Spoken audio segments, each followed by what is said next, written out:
Death is difficult but inevitable. That's why we want to remind you that it doesn't have to be so scary. Our mission is to educate, center, and intrigue you while making tasteful humor along the way. Welcome to another episode of Home is Where the Grave Is. We are your hosts, Dulce. And I'm Unity. Join us in our journey to educate, intrigue, and center ourselves on the subject of death and what comes after. Well, hello, still living listeners, and Dulce. Have your ducks done anything stupid since the last time we talked? No, they're adorable and they're growing way too fast. I will tell you something funny that they did. I took them outside. Like my ritual with them is typically when I get home, I let them out and I whistle at them to follow me, and they follow me all the way outside so they can kind of hang out and stretch their legs, exercise while I water the plants. Well, we did that. We came back inside and I'm like, okay, we're going to put you back in your cage now. I'm going to give you some extra food. Let's get started. Well, they refused. And then they waddled their butts all the way to the bathroom where they were expecting for us to start a bath for them so they could swim in it. Oh my goodness. They demanded it. Oh my goodness. That's adorable. It was hilarious. Nothing more adorable than a spiteful baby. I'm telling you. I am telling you. We're trying to train them to be more cuddly. So that's now every time we give them a bath, we wrap them in a towel and we cuddle with them so they get used to us. Aww. And then you're going to throw them outside and they're going to live outside. Oh my god. But we're still going to like interact with them and everything. So we want them to be used to that. So like when we go outside, we want them to like come up to us and greet us, and we'll still bring them inside on certain days. So insert that meme of Eric Andre, let me in. Let me in. Yes. So speaking of children, today's episode focuses on milk, on the broad category, and then parentheses kids and whatever weird stuff we can associate with milk. Because it was a thing. It was a weird time. It was a weird time. What?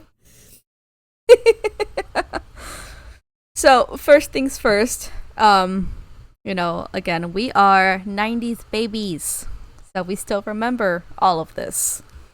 And when we were kids, milk carton kids was still a thing.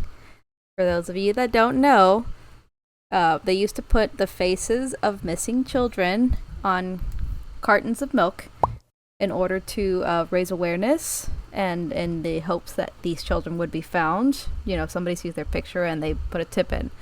And this was part of a campaign called the Missing Children's Milk Carton Program that initiated in the United States in the mid-1980s. And so these were literally plastered on milk cartons, distributed to homes, schools, any place where milk was consumed. It's basically the modern day version of what would be the missing posters in Walmart, which aren't really there anymore, I think. But well, we also grew up with. Yeah, they still are. It's just not as big of a wall like it used to be.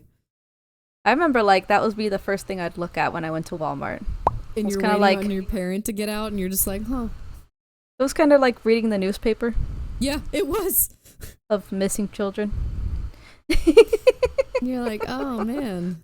Huh. You kind of start imagining like, oh, I wonder what they would be like. Oh, you would have the really cool ones. Well, it's not cool because it's actually tragic because they've been missing for so long.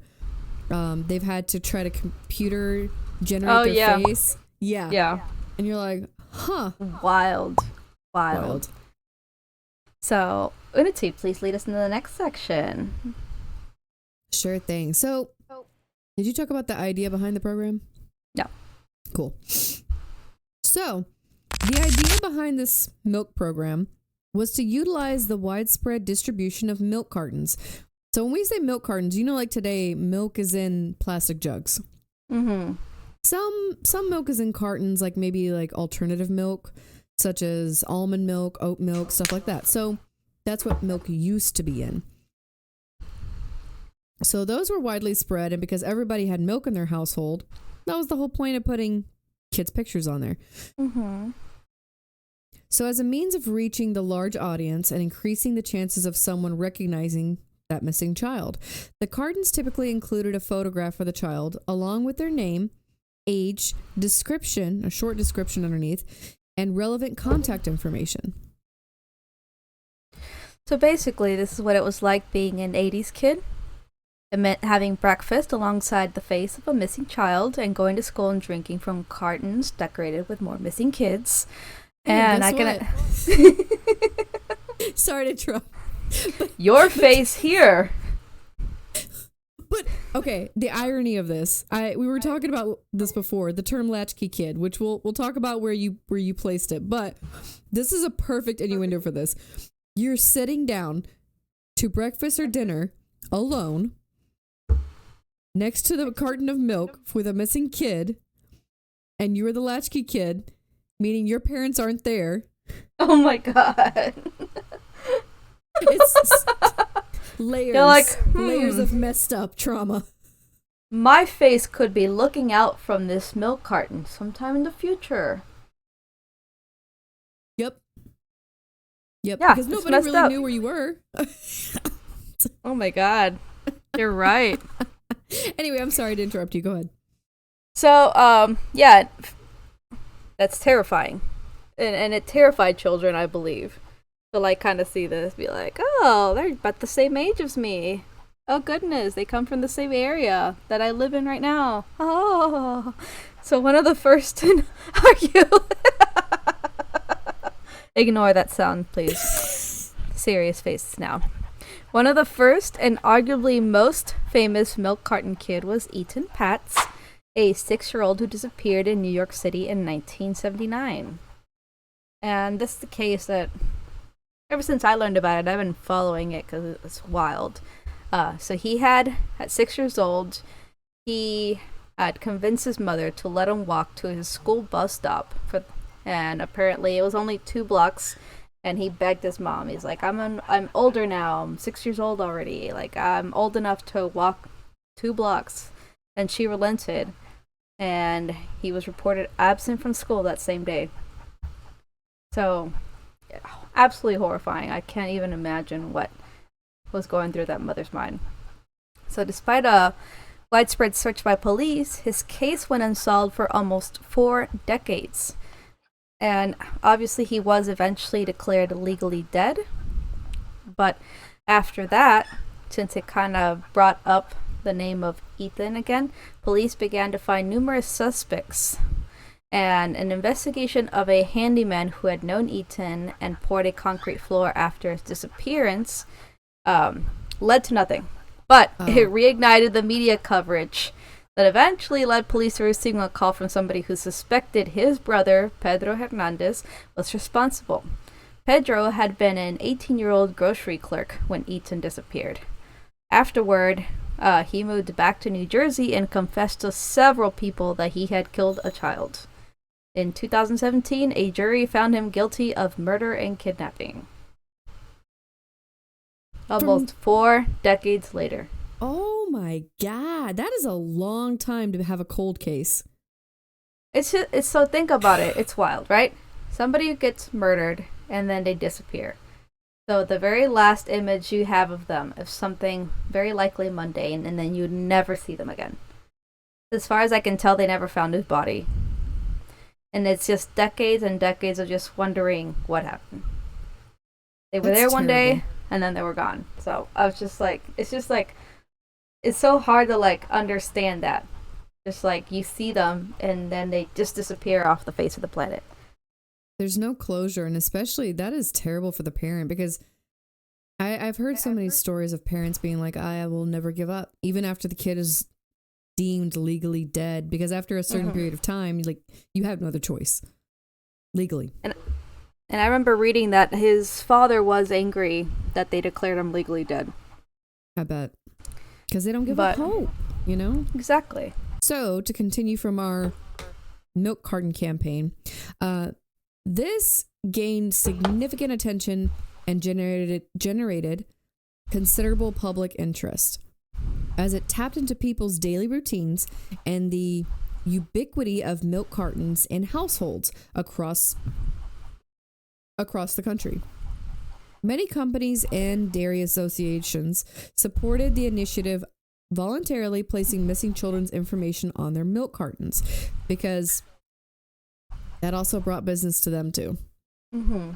The Missing Children's Milk Carton Program became a symbol of the collective effort to locate missing children and raise awareness about child abduction and exploitation, which is kind of awesome, right? Everybody's coming together to try and resolve an issue, you think? However, the program gradually declined in the late 1990s, which is when we kind of came about, and early 2000s. Partially due to logistical challenges, declining participation from dairy companies, and the rise of other methods of disseminating missing children's information, such as websites, social media platforms, because around that time, that's where the internet and social media platforms were becoming more accessible. The program also faced a lot of criticism, since the program tended to exclude children of color who represented higher numbers of missing kids. But I'll be really honest, we still have that issue even in the news. Yep. We still have that issue today. Yeah. Blonde-haired, blue-eyed, missing children attract a lot more attention than little Mexican kids. Or black kids, or Native American kids, or Indian. I mean, I'll be really honest, I haven't really seen any missing Indian kids. That's weird. Uh-oh. You should be worried. I should probably look at that and be like, is there an issue here? Yeah, I remember reading that they, when, minority kids went missing, they typically thought it was just runaways. Yeah. They didn't consider them missing or kidnapped. They just they ran away. That's been a really long-standing issue. And I know there's some societal push for these types of changes. It's just... it's a slow progress. Mm-hmm. But also, wouldn't it be messed up if you collected these milk cartons? Be like, I got Deb, do you got Bob? And it was like, yeah, I got Bob. I'll trade you Deb for Bob. Like trading cards? I don't doubt that happened though. I'm not gonna lie. With kids, yeah. I'm sure they're collectibles now. They've gotta be. And be like, this girl was never found. And there's her smiling face. Also, I feel like these milk companies, milk cartons are boring. So having missing children's faces on there, especially white kids, are like, look, it's pretty now. Spice it up. It's messed up. Side eye. Eye. So, while the program raised awareness of stranger danger, it failed to mention that most kids that are missing are typically abducted by a family member or a non-custodial parent. For instance, on one occasion when the alerts worked, 7-year-old Bonnie Lowman came across a picture of herself as a toddler while grocery shopping with her stepdad that abducted her 5 years earlier. How terrifying is that? The program... That was one success of the program, and reiterating what I just said about the problem with the program to begin with. I gotta interrupt you for a fun story. Do you remember? This is obviously past the time of milk cartons. But you mentioning relatives kidnapping, right? That's always the first suspect, to somebody close that knows the kid probably kidnapped him, or they're probably close by. Do you remember that time in high school where you and I had we're going to go through this, where you and I had a quinceañera, Mexican 15th birthday party for a girl? Rehearsal? Friends. It was a rehearsal. It was a rehearsal. That we had every single Monday for a couple of weeks. And she was literally 2 streets down from me. And this one Monday, your mom decided to flip her shit. I didn't leave a note. I didn't call her. But again, there was you left a mess, apparently.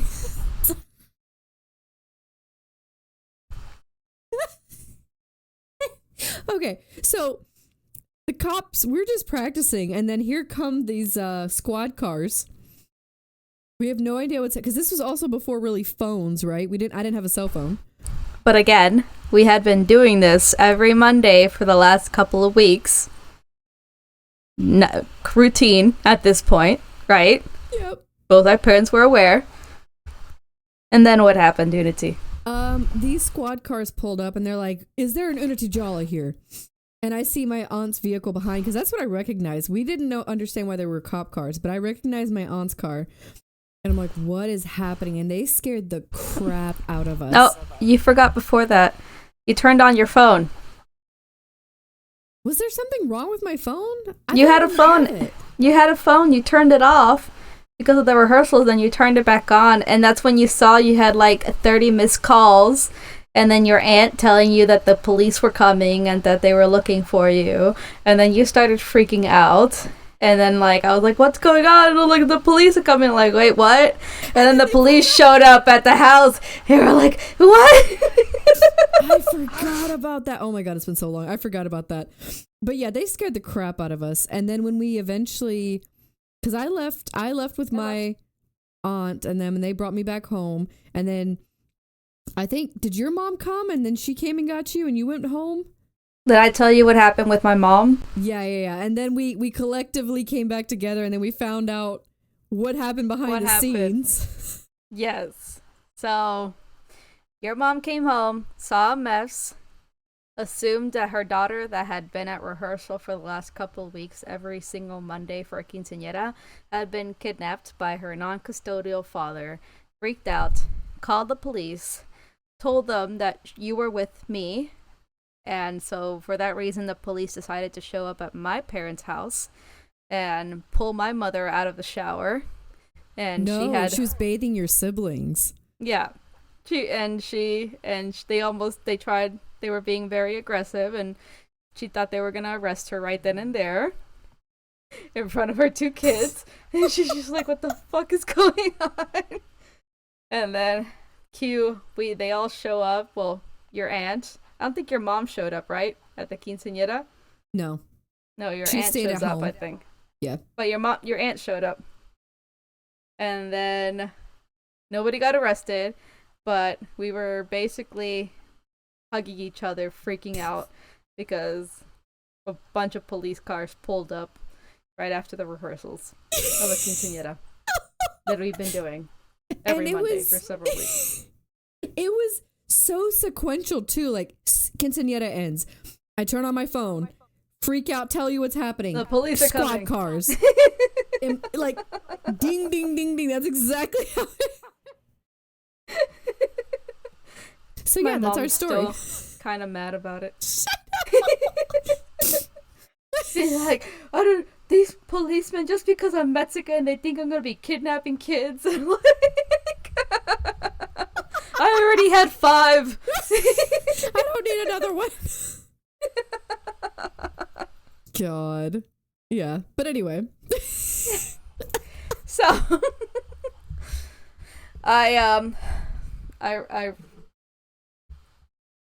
what is it? I regress? Regress? No. I regress. I digress. Oh my God. Nevertheless, the term milk carton kids has remained in popular use as a reference to missing children featured on milk cartons during this era. It is also like the subject of parodies. It was used for like comedy all the time. It was used like on cartoons. It was just like iconic, you know. Yeah, it still is. And it serves as a reminder of efforts made to locate missing children and the collective responsibility society shares in ensuring the safety of well-being of children. We're not very good at it. No. We try. We're not very good at it. No, we're not. I can't tell you how many times I get Amber Alerts on my phone. That's better than this. Apparently, this milk carton kids really didn't do anything. No.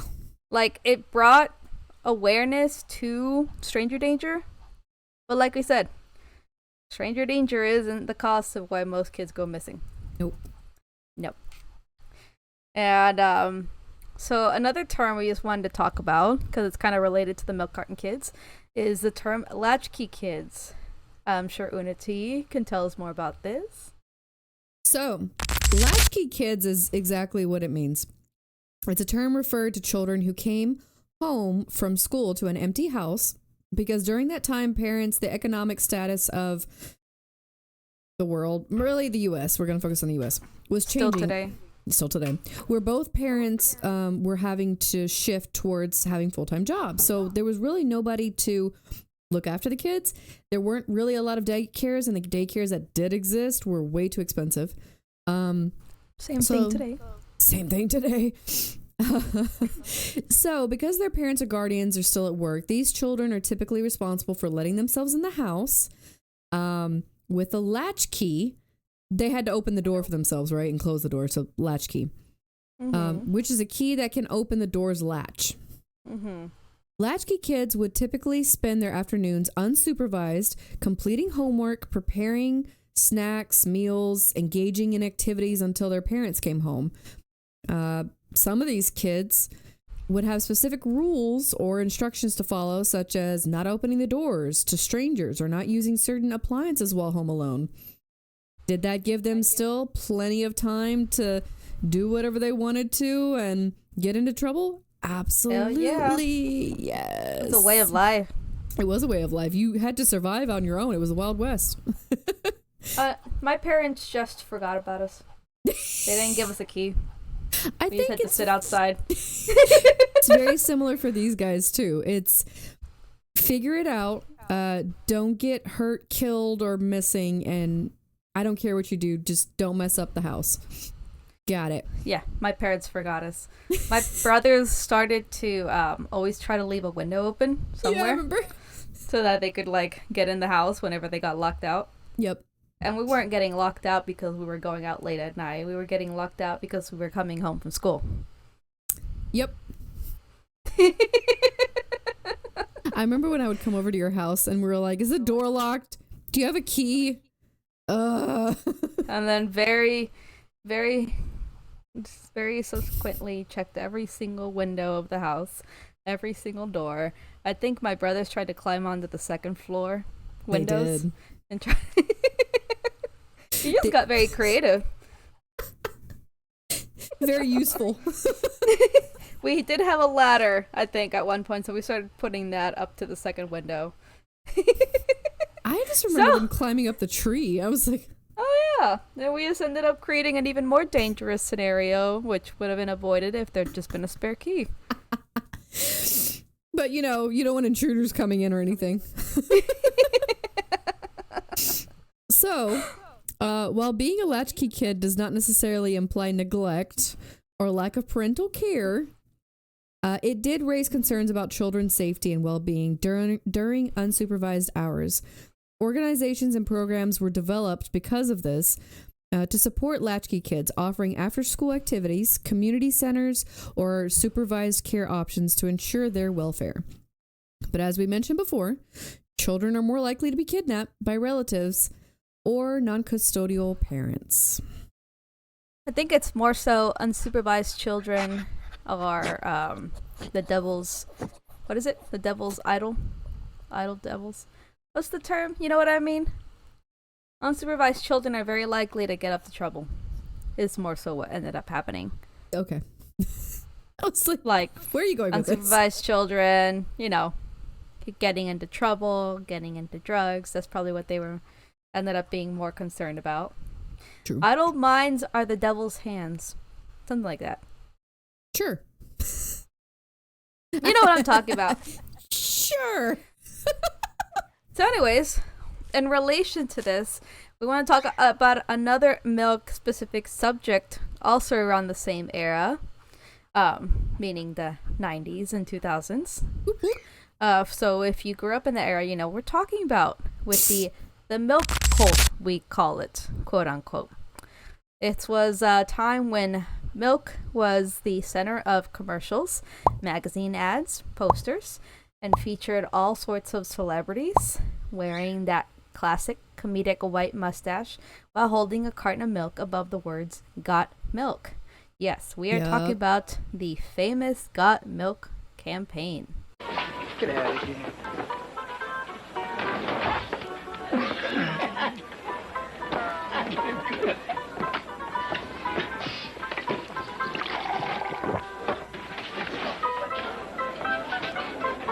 What? You want to dance, old man? On strong bones, calcium may help prevent osteoporosis. And then That's what that was. Okay. As kids, we were very impressionable. I remember that time I was like, oh, we have to. It is part of our nutritious diet that we must have 3 cups of milk a day, every day. And my family, God, we went through milk like... Dude. Like, I remember. we were baby cows ourselves. My brother still drinks a whole jug by himself. It's ridiculous. He does. It's ridiculous. So yeah, we were like, if I don't drink milk, my bones are literally gonna fall apart and I'll die. Everything was just death, from 0 to 100. Well, it turns out milk is not as necessary for healthy upbringings. Like milk is, yes, it's a source of calcium, but human as general weren't supposed to be able to drink milk. It's not part of our natural. It just became, what is it? We became able to drink milk because we're supposed to be able to stop after you're no longer breastfeeding, right? But we were able to continue to drink milk because we were so obsessed with it. So it turns out people that are lactose intolerant are more real than we are. They're normal. They're considered normal. Well, to mention the specifics of this too is that this is human milk that we get weaned off of versus like animal milk, which is not something we're really meant to consume. We can, but not for a long period of time even. It's not meant for us. But these commercials led us to believe milk was life. Right? Oh yeah. Well, it turns out this whole thing started in 1993 with the California Milk Processing Board that launched an ad that would eventually lead to the Got Milk campaign in an attempt to increase milk sales. Because it turns out in California, milk is a multi-billion-dollar industry. Yep. And so obviously you got you have to have campaigns and promote the hell out of your product to get people to drink it and convince them of things that weren't true at all. So according to these commercials, drinking milk promotes healthy bones and muscles. Before these commercials, research on kids showed that they viewed milk as boring. So companies were tasked to make milk more interesting. How the hell do you make milk interesting? Well, that's what they were thinking too, until they came up with this, basically a milk cult, as we call it. And the campaign hit off. There was no shortage of celebrities eager to wear the iconic milk mustache. This included Kermit the Frog, The Simpsons, Whoopi Goldberg, who incidentally was lactose intolerant, and many others. As one the NBA star Dwight Howard described it, the connection of milk between childhood dreams and the campaign was like very clear. He remembered drinking milk as a kid and ultimately decided that his ad should focus on connecting to a younger audience to make those who saw this ad feel like they could achieve something. Like some of these commercials had these really tough and buff wrestlers and men and celebrities, and they're like, if you drink too, you could achieve what I achieved today. And yeah, it connected people to their childhood through milk. Like kids love milk, and here you are as an adult connecting back to your childhood past. So yeah, they're like, drink milk, you will become a buff, rough man making $200,000 a year. So anyways, the commercials dominated the public consciousness and even won awards for its campaign. Turns out, it didn't actually get people to drink milk in the long term. According to a report by CoBank, over a 30-year period from 1970 to 2010, milk consumption declined nationally from 28.6 gallons to 20.9 gallons. Even in California, where the dairy industry is a multi-billion-dollar business, milk sales are dwindling. And I mean, it's for good reason. Like we said, milk is not the healthiest option, especially, whole milk. It's really bad for cholesterol. It's a lot of calories. It's and there are far healthier options out there for getting that needed calcium. And so in the end, milk didn't win out to all of these alternatives like almond milk, oat milk, like what is there now? Like all sorts of crazy milk options now out there. Yeah, you can basically make milk out of anything. That's become its own cult in itself, I feel like. Yeah, it has. It's become part of the healthy fad cult. And it's just like a constant competition on trying to find what else you can turn into milk that should never have been turned into milk. And believing that it's going to be better for the environment, turns out it wasn't. Like apparently almond milk isn't good for the environment either because of how much water it uses. Oh shoot, didn't know that. Yeah. So like, a lot of problem with milk is the cows. Like obviously for a cow to produce milk, it had to have had a baby. So the baby is separated from the mother cow. And then it's milked until it stops milking. And it's led to an industry where these cows are in horrible conditions. So that's also what deterred people from drinking milk. True. But it turns out we haven't really... all of our other alternative options aren't that great either. Well, to add to what you were saying too, so this started in the 1970s, right? Like you said. Mm-hmm. So the government panic bought because they were having shortages. So they panic bought all this milk, dairy, cheese, and they've been trying to get rid of it ever since. And they've continued to stockpile it in these mines in Missouri. They're lime mines. Yeah. And so you want to guess, since the last consensus of how much cheese is being stored there, because it has to be kept at a certain temperature to be kept for so many years, right? Oh God. So you want to guess the 2019 consensus of where we were at in bulk cheese. Oh God. 1.4 billion pounds of cheese. And see, that's mind-blowing because we know this country is obsessed with cheese. We freaking love cheese. We love it. We love cheese, yet we made too much for a country that loves cheese. How does that work out? How? Dude. So going back in time, right? The Reagan administration, during that time, before we even hit 1.4 billion pounds of cheese, the Reagan administration distributed 60 million 5-pound blocks of cheese for pickup by people at the food banks and community centers because they're trying to offload the amount that they bought because they even knew back then that they had too much. Holy crap. It's like the same with the corn industry, Like that's why they created cornstarch, because there's so much corn that they don't know what to do with it. And now there's cornstarch in everything and it's super bad for you. And now they're turning it into freaking fuel for vehicles. They're like desperate to find something to do with all this freaking corn and milk.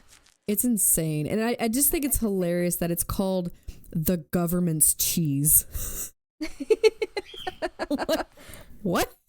Also, if this is as old as they claim it to be, why aren't they selling it for a pretty profit? Because, people love that aged cheddar. I could have some aged cheddar right now. I just feel like they need a better marketing strategy at this point, because there's too many of us, especially millennials, that love our charcuterie boards. But we also have that guilt. Every time we eat cheese, we steal from the mouth of a baby cow. Yes. It's big milk unity. Big milk. They're trying to take us down with their big milk. Buy local. Oh God. Oh, good times. Mm-hmm. Well, You think it's about time to wrap it up? Yes. So, yeah. Milk. Latchkey Weird. Kids. Missing kids on milk cartons used to decorate what otherwise would have been a mundane cardboard, wax cardboard. You know, you couldn't even recycle it because it was waxed. And if you didn't know before, now you do. When you watch those movies that say, kid, if you don't watch what you're doing, you're going to end up on a milk carton. And now you know. Is there a company where I can pay to put my face on a milk carton? I have no idea, but I'm that sure. That would be fun. How do you mess with your parents? Be like, this child is missing, and it's a picture of little me on a milk carton. I'm pretty sure you could get somebody off of Etsy to recreate that for you. or mess with a kid because you're evil. And be like, according to this, you've been missing for 5 years. That just sounds like unnecessary trauma that you're trying to... Your parents aren't your real parents. They kidnapped you because stranger danger. Because it's your fault. You didn't listen. You didn't listen to what the milk cartons were trying to tell you. They said, watch out for strangers, man. But did you do it? Did you do it, Johnny? No, you didn't. That's why you got kidnapped and raised in a loving home. There's that 90s humor. There's that 90s dark humor. Coming out real hard. I know. Didn't remember when, like, every time, like, a kid went missing, the parents were always like, well, I hope whoever kidnapped them just wanted a kid themselves and was going to raise them in a good home. It didn't happen. No. It happened sometimes, but not really. No. At all. No.